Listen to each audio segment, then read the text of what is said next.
Hey, you guys, this is Tired Goth, and you are reading Malware with me. So let's get into this episode. This is the Bahamut Android malware and its new features paper. This is from infosecinstitute.com. It's one of the papers hosted there. And we're actually straying away from the typical VX Underground hosted works. We're going to focus on this particular website because it had some really good intel. And this is actually one of the papers that I had read ahead of schedule. Another rare case, I usually read everything right on point. Like as I'm opening the paper, I don't usually go ahead, but this particular one, I made an exception. So the Bahamut APT group had been active since 2017 and is attacking mobile users after a year of silence. This paper was actually written in September 2022, just for reference purposes, by Pedro Tavares. This is the full accreditation to him. I did not write this paper, but I am reporting on it here and kind of giving some feedback as to how this is going. So, the first alert of this new campaign was seen on Twitter with the Malware Hunter team publishing new indicators of compromising IOCs about a new malware piece. And details on the malicious APK are shown below. So I can link this to you just so you have like a point of reference for everything. But the first figure, for example, shows the malicious APK from the newest campaign of the Bahamut APT group. And for those of you who don't know what an APT is or what it stands for, APT stands for Advanced Persistent Threat. And this is something that has sometimes multi-tier levels of attack, meaning there are multiple stages of the attack. It could also be something that continues and persists in its attack even after the first attack has occurred, meaning that there could be the same method happening in repetition. There could be multiple attacks that are sort of like triggered by one another, almost like a spring-loaded kind of thing. You know, one attack will happen and then another one will succeed it, and so on and so forth in a series of attacks across the board. Um, Advanced persistent threats and attacks typically have the end goal of escalating. That's the one thing that it usually has in common across all boards. The attacks will escalate from a point of like navigation, observation, information collection, and information application, and then exploitation, meaning that there's a beginner stage where information is being like collected, then a secondary stage where it's used, and then a third or a tertiary stage where the information that was used was then able to be further extracted or further applied to extract more data that then gets sent somewhere else. There's usually a CNC server or a command and control server involved from the party that's attacking to lead all of the information back to that server so that you don't really have like any type of protection left over post attack. So at least that's from like the malicious actor side, where like you, supposing you were on the receiving end of that attack, you would be able to like follow that step by step and like see how that goes. um so you also have the new campaign has been ongoing since April of 2022, and the operators behind this threat developed websites to download a potential legitimate app to lure victims. This is important, okay? If you go into the services list, which if you know that if you've watched my show, if you follow it for a while, you'll know that the Android services are where I tend to like play around. I tend to look for them specifically in order to modify them, to strip them if I don't like the services, like pull them out pretty much of the Android kernel or like any applicable use of the Android. And then in addition to this, you also have a situation where you can peruse the services that are active on an Android and figure out what it is that you have running, what it is you would not like to have running, or what it is that you would like to add to the services list. And this collection of services is basically just tied to all of the Android apps that you would otherwise be using. So you have like the Android, applications that are installed on your phone as full apps. You also have the bits and pieces that support them and all sorts of stuff like that. So here, it'll actually state that like the common names that are being used by apps that are legitimate are actually what's housing the malware that is active here in the Bahamut attack, and the APT specifically here that is allowing Bahamut to run as a normal process, where background processes are then attacking the phone or device that these normal apps are running on. And I wanted to like get through this paragraph too, but there's another important part I'd like to highlight here. Um, as mentioned by some security experts, the phishing sites were masked as genuine websites for downloading a messaging application that provides secure communication. Okay, so before I go into the next part where it actually outlines the services as they are typically listed, I would like to point out that the way that you can actually contract this kind of malware infection is by going to APK, or application mirroring sites, meaning if you go to a place that has the app hosted online, but it's not actually through a verified source like the Play Store for Android, or the App Store on, like an Apple phone or whatever, like if you have any of those, then like you have a legitimate source usually. However, you also have to be careful with those sources because people can poison those apps and send them downstream, so that when you download them, even if it's from a verified source, you can also get attacked that way depending on who did what to the Surface app. So you have to look out for both, but the most common pool of sourcing for this type of malware is on the mirror sites, where you're downloading unofficial copies that could have been refurbished with malware, meaning like you think it's like a good copy, but it's actually been modified to house embedded software that's not supposed to be running on your machines. And it lets it install on your device and then run crazy, like run rampant all over your machine, open up backdoors, start at APT attacks that attack your phone, your personal information on your device or phone, like all of this stuff, all of your accounts linked to this as well. It will literally attack the entire network that you end up housing on your devices, straight down to your login information. So this is something to look out for, because I want to get into the specific like areas where this was attacking. We have in figure 2, there's like an example of the malicious website pretending to be a genuine mobile platform, but we also have um like, the website that will have an infected link for features menus, or the contact us page where you would like want to reach out to the members who are running the website, and that would be infected, and clicking on that would then yield the infection onto your machine without you having any control over what that does.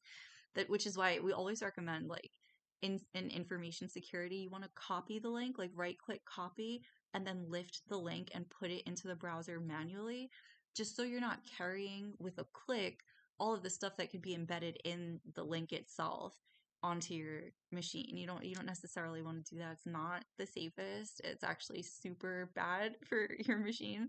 And a lot of people do it just because it's a matter of convenience, it's a matter of habit and comfortability. But it is an issue, because if you don't lift the link, you may actually carry a whole bunch of stuff that's like sort of hidden under the link. It's almost as if you see a pile of hay and you lift the hay and you see that there are a bunch of snakes like writhing around under there. You're like, oh, okay, so I caught that. All I needed was the hay and I'm good to go. And if you don't, and you just pick up the whole pile and like click it at face value, or even step on the pile of hay, which is really what a click will do, then you end up stepping on the snakes and you get, bit. So that's kind of what I associate this with. And here it's like if we scroll down to the middle of the page to figure 3, where it shows like the features of the malicious APK from the Bahamut campaign that's ongoing, or at least was circa 2022. We have this particular posit. It says, as can be seen, criminals are offering a lot of features, including VPN inbuilt, meaning that there's like a pre-installed VPN in the software, which could easily just be taking, your IP packet information, where it's going and where it's being received from, and just sending it to a command and control server so they can spy on what you're sending and receiving to people online. It could be pictures, it could be requests to go to websites. It's literally just stalking you wherever you go online. And then there's the one-on-one chat, which is a fast and efficient one-on-one chatting system. This is also to monitor your communications. Don't be fooled. There are incentives here that are meant to be tracking everything that you do, because the more information an attacker can collect on you, the more information they would be able to sell on you potentially, or whatever it is that their method of use for this information would pan out to be. Um, we also have the group chat, which is create a group chat with many people and groups easily. So again, the more the merrier. The more information, the merrier the callback to the command and control server ends up being. So it's sort of like that. And then there's also end-to-end encryption, which is pitched as a security foothold. They want to make it seem secure. They want to make it seem like they're not doing any of this stuff. So they say it's end-to-end encrypted. What they're not telling you is that the command and control server that is harvesting your information could also be encrypted and hidden on that network, so that when you are passing information back and forth, just minding your business, there is a third party watching all of that, almost like through a secret lens from a tube that like you have no idea the whereabouts of. That's kind of how this works. So there's this, there's also attachment uploads. Like people will be super excited to be like, yeah, and you can send photos. Like, of course they want photos because that's ammunition for their campaign to pose as you, to steal your identity, to sell your pictures, to make money, to sell portfolios that involve your pictures without your knowledge, to blackmail and extort you. It could go a number of ways depending on which attackers have their hands on this information and how they got to it. So for example, if your information gets sold to someone and you know nothing about it, little to nothing, I should say, and that information ends up in the hands of another person it's sold to, there are already like 2 or 3 transactions you may not necessarily be able to account for, but it all involves your identity, your information, and what is valuable to you as a personality, as a presentation of self. So if you end up in a situation where this is happening to you, many interactions could change hands without you being aware of it. So you need to be careful of what it is that's actually going on there.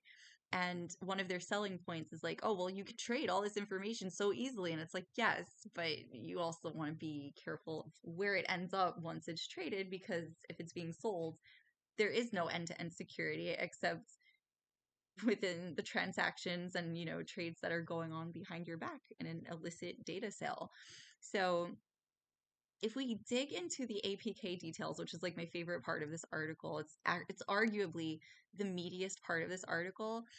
We get into the actual, like, I guess you could say the Android response calls that are typed in or at least encoded in to prompt a response from the applications, and they're function calls, meaning that like the Android kernel will actually respond to this stuff if it's typed in somewhere and activate entire applications and functions based on that. So for example, like the malicious Android package file abuses the permissions requested during the installation process. So the installation process where like everything begins, you don't have anything installed yet. You just have like your information there, and it's like installing and including stuff so that once it's finished, the Android machine you're using, or in this case, like it is an Android, but any installation process kind of runs the same way, regardless of what type of machine you're using or what its operating system is.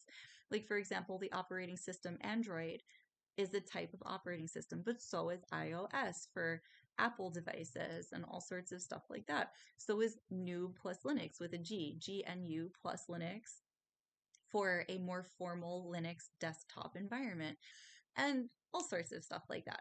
But in this particular installation, the function calls here are like read underscore SMS, which is one of the function calls that pulls information from SMS data and like makes it legible, right? And then you also have read contacts, read call log, receive SMS, all of these underscored where there would be spaces, like the underscore takes the place of a space to sort of collect all of the data in one place so it doesn't like break up or require quotation marks to keep it in one solid piece so it's recognized as a function.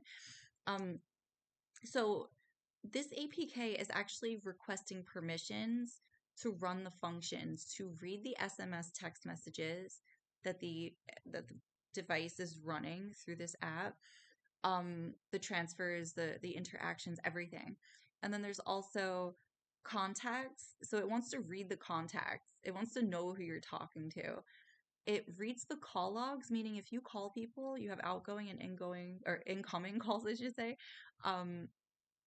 It's going to know that too. And then there's also receive SMSs. So it's activating the ability for you to even receive messages whatsoever, like at all. And it wants to monitor that. And it's for its own purposes and gain. So the app permissions requested during the installation process is this part. Like there's an image for that in figure 4, but there's also this section here. Looking at the app permissions is expected to be the abuse of chatting applications due to the nature and past campaigns where the Bahamut groups had been involved. By comparing the similarities between this malicious APK and the old samples of Bahamut Android spyware, the Sybil team, spelled Cyble, observed that some extra modules were added. These modules are related to messaging applications including, get this, Viber, IMO, Signal, and Telegram. So these are appended or like reattached or I guess you could say like tacked on modules that usually run natively to the process. So it's like any process that would be running inside your application, like read a text, check your notifications, check your contacts to see who you can send a message to, so on and so forth. These modules are latching onto each of these normal processes and then feeding all of that information sideways through this legitimate app where it can't be detected that something is wrong with it to third party situations.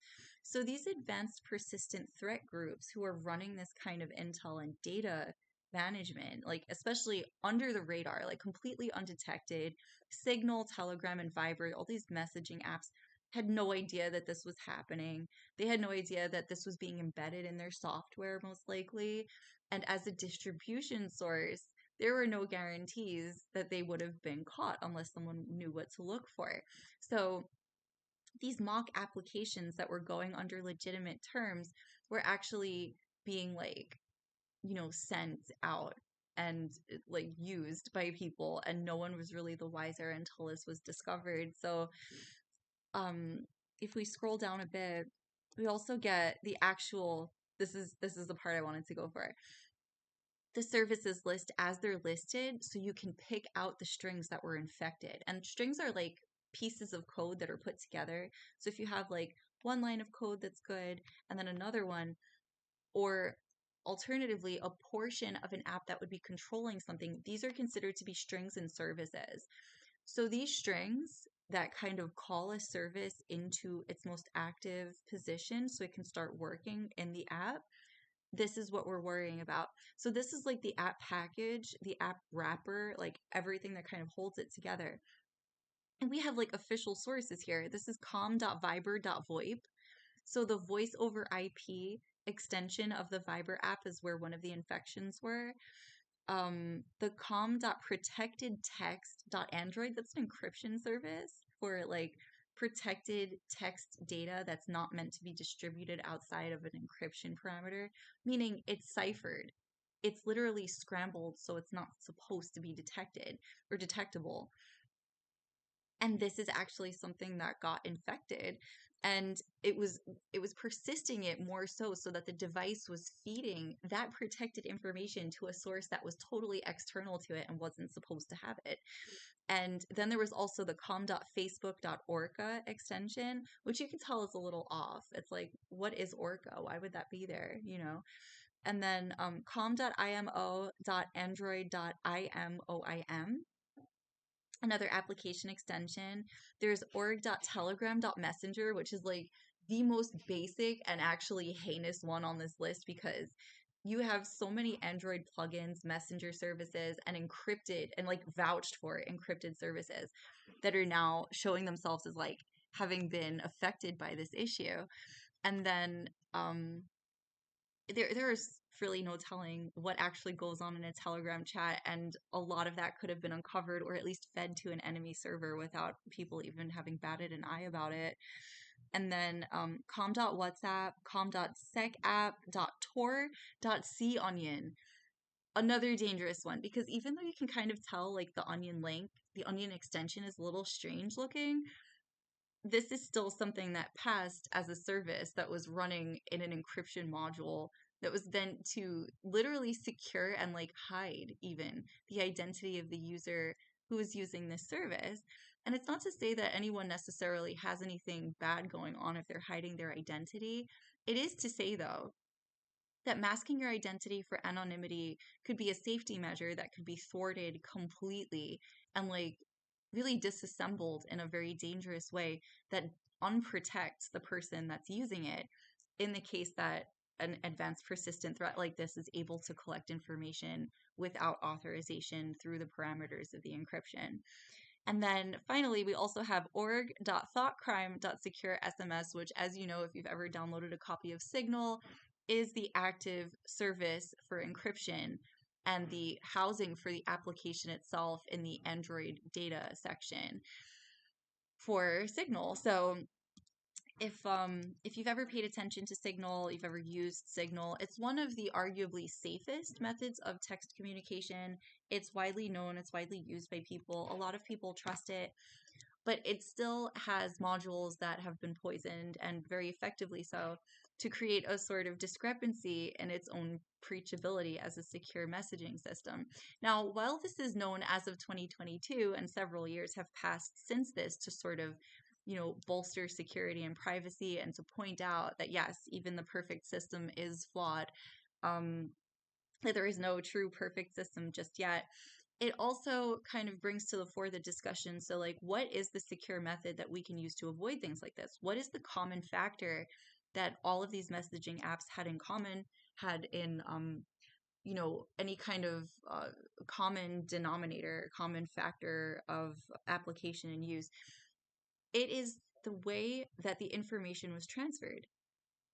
In the way that the internet is structured, these service ports, these passages, and these things that control how data passes from one place to another are all kind of similar in nature. A lot of them are reused, a lot of them are, enhanced to sort of use opposite transport methods. You could have like TCP for the transport control protocol, which is like traditional. It's like the way that people usually do things. And then you also have the UDP switch off, which is like, it's just a diagram protocol that's a little bit different than TCP. It's more like you stand alone as a data source and a data ping source for other data to connect to, and vice versa. So it's not quite the same. It's sort of likened to something called P2P, for example, or peer-to-peer. However, while these things can be in effect, it's also the way that the information touches from point to point to an internet access service point. So if you have an IP address that's functioning a certain way and it's doing a certain thing, and then all of a sudden you realize that all of the data at one point merges at one point where it could be infected, it could be distributed a certain way, it could be attacked in that pool of information because it could be located there. That is what ends up being the deciding factor of whether or not these commonalities are really helping the state of security and privacy. For example, if you're using like UDP microtransfers, which is like the natural state of a UDP transfer, it's a microtransfer, it's not the full data. It is actually fractals of the data, fractions of it, sent piece by piece to then reappear as a whole piece somewhere down the line. So that like your message, if you said like, hi, how are you? First the word H, I, and then H would be sent, and then OW, A, and R, and whatever, it would be sent in like sections. And then at the end of that, when the message is finally received, you would receive, hi, how are you? But it would come in like fragments of itself. It wouldn't come as the entire piece. And the reason this is effective as a transfer method for data, as an example, is if you have information that is not showing up in one piece, then an attacker would literally have to take extra time to find this information as a packet, piece it together like a puzzle, and then like descramble it if they didn't try to descramble the pieces first and then put it together like a puzzle.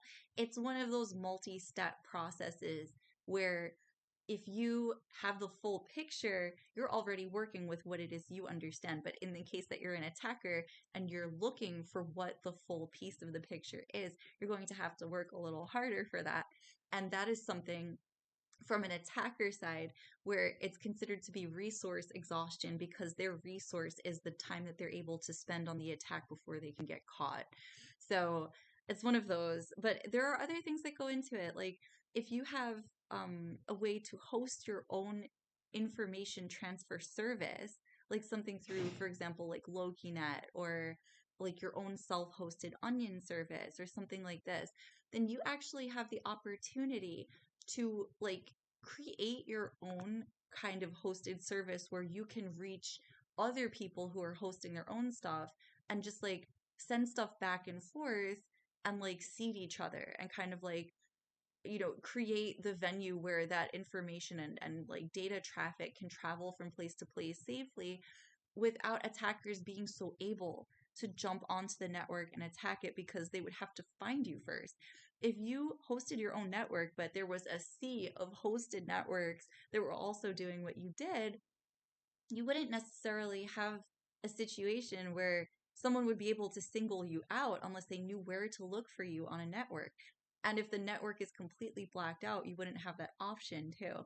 But this is also something that is possibly slowly being integrated into like certain constructed works and structural works for the way internet is supposed to be built, but it can be very difficult to put that together when your competitors like Google are insisting that 8080 and 8081 as ports are like the be all end all of anything you'll ever need, and it's just not so. um while they're useful as data transfer points, they're useful as locations for data to touch down and then be moved elsewhere for like more secure application and use. It's not the whole picture. And I feel like there's like a huge portion of this iceberg in security and privacy that we're not really touching yet, but I believe that we can get there. So anyway, this has been Tired Goth. You read malware with me. Thank you so much for tuning in. Thank you for supporting my channel. Thank you for liking and sharing and subscribing to my videos. I love you guys so much for that. I'm so grateful. I'm so grateful for your attention, for your views. I'm grateful for you just being here, and I'm grateful for your feedback always on my channel and everything that I'm doing. So try to keep the vibes positive, let me know if you'd like to see different content, if you'd like to explore stuff that I haven't covered yet. If you're not familiar with my videos, ask me questions. I'm so happy to hear from you. And you can actually strike up a live chat with me on the chatcrypt.com channel. If you've gone to like chatcrypt.com and opened the client, you can type in your own name, whatever you like to be called by. You can make up a nickname for yourself, whatever, and type in academia, ACADEMIA _ Gothica, GOTHICA, for the room name. And then the password is yes, YES, I did, DIDTHAT, no space and all lowercase. And if you enter the chat, I will be able to chat with you live and you can ask me there. If you'd like to book classes with me, you can email me at tiredgoth with a 0 _ at outlook.com. I'm always happy to hear from you. Any questions, concerns you have, feel free to reach me there for the most stable communication. I will be able to email you and answer you as soon as possible. What else? If you're interested in checking out my other projects, there's No Topic Publication and Press, where I publish and distribute my own edited and written works. I'm a writer. I write books and stuff. And I guess like you can also check out my merch store at kissnet.myspreadshop.com/all to open up the merch trays by design. You would just click on the design and it opens up an entire merch tray. where you can check out designs that I've created myself. And I hope you have an amazing time. If you'd like to purchase any of those, that would be a direct support for me. And also feel free to check out my Patreon, where you can check out all of the blog content, behind the scenes footage. If you're interested in knowing my opinions, my memes, my silly moments and stuff, you can check out there. That is all for you guys. And I'm so grateful you're here. Thank you so much for tuning in. Have an amazing day, an amazing week, an even better weekend, and I'll catch you guys later. Love you. Bye.